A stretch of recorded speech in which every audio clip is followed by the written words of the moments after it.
Speaking of bringing everybody back, that's... Can we move on? Please.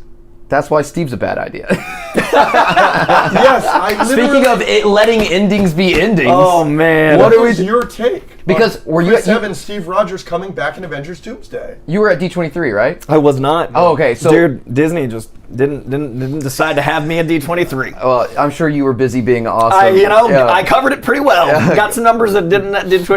Go follow his socials, everybody. Yes, please. He's working hard. But when they came out, it was like Haley, Robert, and Chris. Yeah. And when Chris came out, like his little speech was like, "Oh, you thought I could get a happy ending." It was like, and then he was like, "That's not true," or whatever. Like that's basically what he said, and we were all like, "Yeah, that's kind of what we wanted." Was you to like your ending, walk off into the sunset. The last scene of Avengers Endgame to actually mean something. Yeah. But I guess not. So yeah, what do you think? I am very vocal, and this is probably second only to my Wolverine clip with you guys. The most clipped thing of me on the internet is talking about the x-axis of Steve and Tony with Thor in the middle, and how that is the perfect structure over the course of 23, 24 films with Endgame. Yeah. I think Iron Man being a character you meet as a war profiteer, the most selfish guy, a guy that is only about making sure he is good, becoming the guy that jumps on the bomb, and then Chris, he's the one and the same to me, Steve being a guy that literally you meet jumping on the bomb, being the antithesis of the guy that makes the bomb, then being the guy that's like, hey, I've been a soldier my whole life, it's time for me to step back and have my last dance. Yeah. I think that is so beautiful, and then the one people don't talk about is the fact that we meet Thor, and he's sure of himself, and then he gets less and less sure. So you've got these two men deciding exactly who they are and changing in their arcs, and one guy trying to figure out who he is the whole time. Thor's on a walkabout, and that's why a lot of his imagery is like the weird trip and ball scene in Age of Ultron. That's why like him trying to find out who he is in Ragnarok and Love and Thunder works, because of what you get with Tony and Steve, because of their certainty and how it changes so beautifully, and it crosses over at Civil War. What's so amazing is the moment that's that comic accurate cover, it's them kind of going to each other's perspective of like, Steve starts trying to get out, and Steve starts trying to be his own man. Steve starts deciding to put down the shield, and then on the other side, Tony starts realizing that I've hurt all these people. He's known that. That's why he becomes Iron Man. But he also wants to be the guy that's willing to make the sacrifice play. He wants to put a coat of armor around the world, but he realizes he can't because of Ultron. So he starts making his way towards being selfless. So you've got this incredible arc that is now going to be completely gone now. Like it should have been, if we're doing variants, if we're doing alternate takes, that Steve is the one we lived with. That Steve is the one that we fell in love with. We're still going to associate any Steve that we see with that emotion, but it would have been nice if our Steve got to make that dance and live that, and then use Nomad, do another take. Like, sure, if you're going to have the infinite possibility option of, a Council of Reeds and a Kang Stadium and Downey coming back, let Steve end that way, and then we're still going to be excited as fuck when Captain America ×2 is in it. Yeah. So I'm not in love with it. Yeah. That one really bothers us.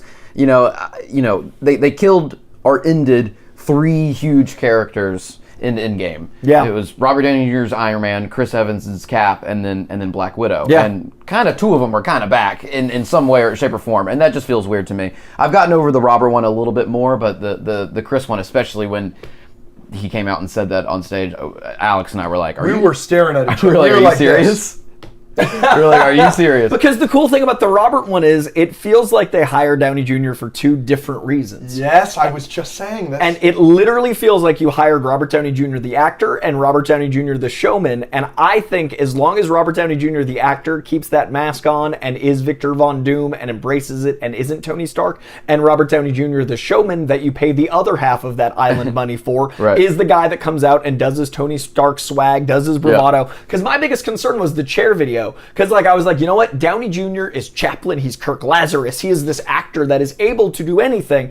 The problem is when we associate him with Iron Man. The problem is if I see him standing next to Chris Evans, I go, it's Iron Man. Yeah. It's not a lack of ability, and it's not a lack of talent in what he's going to bring to Victor. It's undermining Victor because of Downey's association. Right. So as long as the actor is cast for 2 separate reasons, the chair video, when they scroll past for 7 hours of our life, and then it reveals Downey, but he's doing his Tony Stark thing as Von Doom, that's your problem. When he comes out on stage and he's like da-da-da, but he's not doing like Doom, that's your problem. But if you keep it separate so he's selling Doomsday, and then in the movie, every shot of him does not feel like Downey. Not at Every all. single No, it moment. doesn't. But that's got to be very distinct. The problem is Chris Evans sounds like it's going the opposite way. Yeah, no, I agree. Yeah, it's just fully him. It's just him, and then it's like, well, we lose everything. Exactly. Do you want it? I mean, We talked about this the other day. you want him to keep the mask on because that like you Is just- Doom is- and also is- association. right. But We made him with the mask off. Both choice. If you do all of Doomsday and you never have him take the mask off, isn't having it be Robert Downey Jr. Does that not feel a little cheap as well? It's you're using Robert Downey Jr. just to get us there, but like. Well, no, because I could see that argument. I could totally understand how that would be some people's perspective. But what better test as an actor than to literally do the ultimate in acting by not showing your face? Like, it's your eyes, it's your physicality, it's your voice, it's your everything. Voice, yeah. So Downey Jr. does not need more money. He doesn't need anything. This man wants for nothing. He did it. He did the victory lap. He came from the lowest lows a person can have, coming out of rehab, hitting rock bottom, to the biggest movie star in the world, to then I'm going to pivot and get my Oscar. What does a human being, like taking away like our association with the man, a human being is always seeking, right? Like we're always striving. We're always moving the finish line. One of the things that scares the crap out of me is like I've done Hall H 3 times, so I'm like, I'll never feel the rush of 13,000 eyeballs. Like I get how rock stars get addicted to drugs. Right. I get how movie stars are like, I need to buy a T-Rex skull. Oh no, I go to What's the government, next? $10 million. Yeah. What is next for Downey Jr.? Fucking never taking the mask off and showing that you can act your eyeballs literally out and do something that no one's done. His net worth, I just Googled it, is $300 million. The man could not spend the money he has. No, an extra $80 million is really probably not moving the needle. And if he's invested even 10% of it, he's making more money per minute than he can spend. Yeah. Like, he could. Do you think? So you think that if you go watch Avengers Doomsday in the theater and you never see RDJ's face, you'll be happy with I that? hope. Interesting. And to the point where we met dude with his mask off. Fantastic Four, I was like, don't you fucking nope. Like, because it's the point of Doom is his ego, and what I love is there are two different interpretations of the scarring. There's one where it's literally a mauled face because he put on and it seared his face. He's got, There's like, no another nose. take where it's like boop. Yes, and his vanity. Yes, I really hope it's that. And if they show his face, I hope it's vanity. The problem is it's Downey Jr.'s face. So we see that face and we go, well, that's our association, and we know he's Victor. He's not a Tony variant. We know he's these things. So if they show his face, that's going to be a very tricky context of it not feeling like it's pandering to like his relationship to Peter, his relationship. So they'd have to, and I trust them. It's the Russos. It's an incredible team. But I need there to be a reason for that to be his face. Versus if he keeps the mask on, there just gets to be an incredible actor that sold the fuck out of a movie that broke every record and gets to be an actor. That's so interesting. I hadn't thought about it like that because it still feels weird to me for them to like. I get what you're saying. It's also ironic. It's also really meta. Think about what Downey Jr. did to culture when he improvised the line, "Screw it, I am Iron Man." Yeah. That meant no masks in the MCU. What if now he's the only motherfucking mask to stay on in the MCU? But the whole time I'm watching the movie, I'm like, the villain in this movie is I still know that's Iron Man. But you want to get to the point you stop thinking it. And that's not going to happen if you take the mask off. He's got the green eyes. You can't tell behind the mask. You should forget. The physicality. But the whole point of the casting and having him... The point is to make the money back and have us have this conversation. The point is the fact that we're having this conversation. But right, that's what I'm saying. But I think the conversation, like, that being the point, is a little cheap. When the credits rolled in The Dark Knight, did you think, oh, right, that was Heath Ledger? Or were you thinking about the experience of, it's crazy, he disappeared? Yeah, sure, but Heath Ledger wasn't the main character of the Batman universe for 13 years. And what do you do after you get the Oscar, your $300 million net? You try to up. You retire. Clearly he struggles. But, like, that's what I'm saying. Like, what do you do to be the biggest in the game? What do you do to do the thing that no one else has done? But no, like, if Heath Ledger played Superman for 13 years and then came back and played the Joker, I'd be like, but they never show his... that would be weird. That would be weird. I would love the challenge for the actor. As an artist and a creative, sure, but as like a fan who has watched Iron Man since I was 12. Yeah. I want Downey Jr. to not have to validate us. Slightly more negative, but if Doomsday is the mess that it could be, and it's not Infinity War where they actually kind of tell a cohesive story, and maybe there's some epic moments, but it's the general consensus is that movie shouldn't have been made, or whatever, or it was just a cash grab. How devastating do you think that will be for the MCU? Do you think that will make Secret Wars do terribly? Do you think people will care less about the X-Men? Like, I think the X-Men is this incredible. They've got Otani as a fucking second wave. Right. Like, you know what I mean? They're not even playing him yet. Yeah. I think the beauty of everything is, that was the first and maybe only sports metaphor to get at me. I don't know where that came from, but I stand by. I like it. I feel very good about it. But I feel like the beauty of what they're doing is we get to have a farewell tour part 3. Motherfucking Xavier's died more times than he does in the comic books. It's crazy. But it's going to impact us emotionally no matter what. So they've got a guaranteed something in Doomsday. We don't know what the movie's going to be, but there is already a built-in audience of curiosity about Doom, goodbye to the Fox universe, is Tobey in it? Like, all the things you want are built in, right? So the movie, no matter what, has a question mark, which leads itself to not losing money most likely. The quality of the movie is what we're discussing, and I think that is going to be a matter of whether or not it can have as many things as it demands to do feel like it accomplishes a goal. It is impossible for it to do all those things. So it's going to be a ratio. Like, it's going to be, do we feel as much as we need to not be upset? It's not a pass-fail, but it's damn close on this one, in my opinion. I think the trailers are a testament to the fact that we have gone from to like, fucking that new I think it's going to succeed because the trailers have already shown us. We are leaving behind, I'm reluctant, I'm curious, I'm excited. Is it, like, we're already there. So I think the movie, by that metric, we're going the right direction. Right, but that's why the more we get on that side of the equation, the bigger fall it has. The bigger fall it has, yeah. And Marvel always has great trailers. They do. The Brave New World trailer, Brave New World. You got it. I always, Brand New Day, Brave New World, it's impossible. It's tough. Brave New World trailers were very good.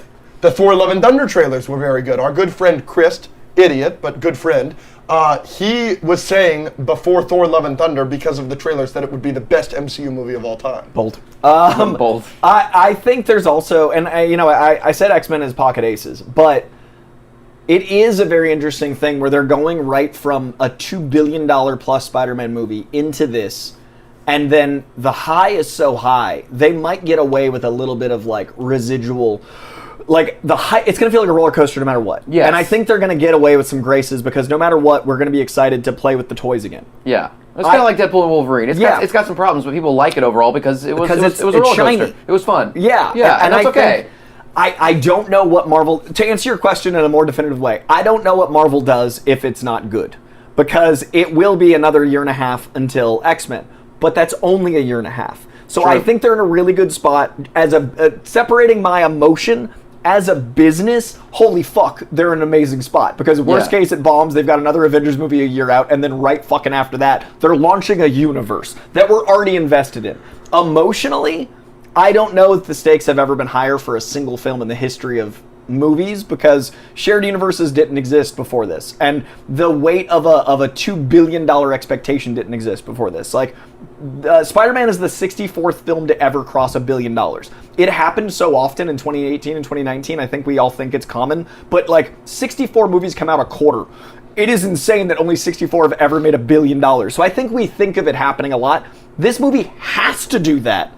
So I don't know if stakes have ever been this high on a single film. I don't know if the stakes are as high as you're portraying them, though, based on it has to make $1 billion. I genuinely think there's no chance it doesn't make $1 billion opening weekend. That's what I'm saying business-wise. I'm saying emotionally. I think business-wise, it's safe. It does that. That raises the question. Yeah, show versus business. That raises the question. Doomsday is dog shit. It's dog shit. Can Secret Wars still be successful? Because I have always had the take that if Doomsday is good, Secret Wars will be great. Like, Secret Wars will make a ton of money. If Doomsday is great, Secret Wars will be the highest grossing movie of all time. Endgame had Infinity War to set it up. Correct. You know what I mean? Yeah. Like that. My question is, and in this time, you don't have Captain Marvel and Ant-Man and the Wasp to lose people. You know what I'm saying? Not that those movies lost anything. If Doomsday is great, Secret Wars might be the biggest movie of all time. But my question is, can Secret Wars afford Doomsday being bad, like dog shit? Because listen to me here. Doomsday makes $1 billion opening weekend. If it's dog shit, it'll make 1.5. You know what I'm saying? Like, then the novelty of RDJ as Doctor Doom, the curiosity of the general audiences. There are people that have not watched an MCU movie since Endgame, since No Way Home, that are going to see Doomsday opening weekend because they're like, RDJ the villain, how are you doing that? You don't, like, we talk to, like, our audience all the time, and they're like, no, my mom is excited for Doomsday, and she hasn't watched a MCU movie since fucking Shang-Chi. You know what I'm saying? That's beautiful. Like that's got a lot of people. You lose that novelty after Doomsday. Doomsday needs to be good or great to sell Secret Wars to a general audience. It's got to have an Infinity War level cliffhanger or setup. That's why I'm saying show-wise, not business-wise. It's the most important release of Disney. Like, business-wise, you're right. It's going to make its money. Over Force Awakens? I mean... Force Awakens got a lot of pressure on it. It did, but I feel like our generation, this is our Star Wars in so many ways, and our generation is much more plugged into movies than the Star Wars audience. Is it not? Coy? It is. With the best take ever on the podcast. This is 100% Holy our shit. Star Wars. We talked about this. I've talked about this with a lot of different people, but we talked about this on our last episode. There's a few things that Doomsday can do to lose a lot of people. And one of them is a leading theory that they're killing off legacy characters with the incursions. They're bringing back X-Men to show that this incursion is happening. Their universe is wiped out. I feel like you can do that with the Fox X-Men. I'm so glad you brought this up. You cannot do that with Tobey. You cannot do that with Tobey. Okay. Tobey is different. I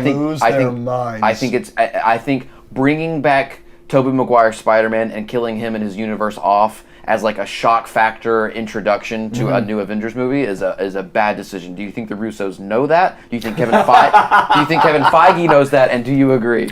Okay, so I agree with you about X-Men because we've seen them die so many times. Yeah. I also think, the swan song that is Deadpool Wolverine was very effective, and we didn't get to see them, and I think they were originally in it. I think Deadpool Wolverine was going to have them. All the dialogue that Hugh Jackman had without visuals, I think had visuals. I think they're not maybe one-to-one, but I think the original intent of that script was to say bye to the X-Men. I think they realized they needed Doomsday, and that was when that became a multiversal incursion with the X-Men in it. I think you need to scale up with Secret Wars, and that's where you bring in your Ghost Rider, your Daredevils, and I think we do get all that then. I think you might save Tobey, and I know this is a leading theory. I think you might save Tobey till Secret Wars because you need the spectacle and what's going to be bigger than Doomsday, if not all three Spider-Men, if not both Ghost Riders, if not, bringing back somehow Ben Affleck agrees. I think they will kill people. And I thought they were going to do an incursion right at the top of the X-Men until I saw, like, Florence Pugh fighting Rebecca Romijn, and I was like, whoa, they're clearly in this shit. Yeah. Like, the worlds clearly coalesce. So I think it would be controversial to kill Tobey, but I don't think it would serve the two films. If this was one film, I think they'd do it. They could kill him off and then bring him back in Battle World or something. But then that'd be like... that'd be even worse, because then it would undermine. It would end it, undermine it, make us sad, and then it'd be like nothing matters. But like, legitimately, if they do it, and the outcry is so, they might rewrite Secret Wars in real time. How crazy is it? Secret Wars is out in a year and a half. Like, how the fuck are they doing that? Yeah.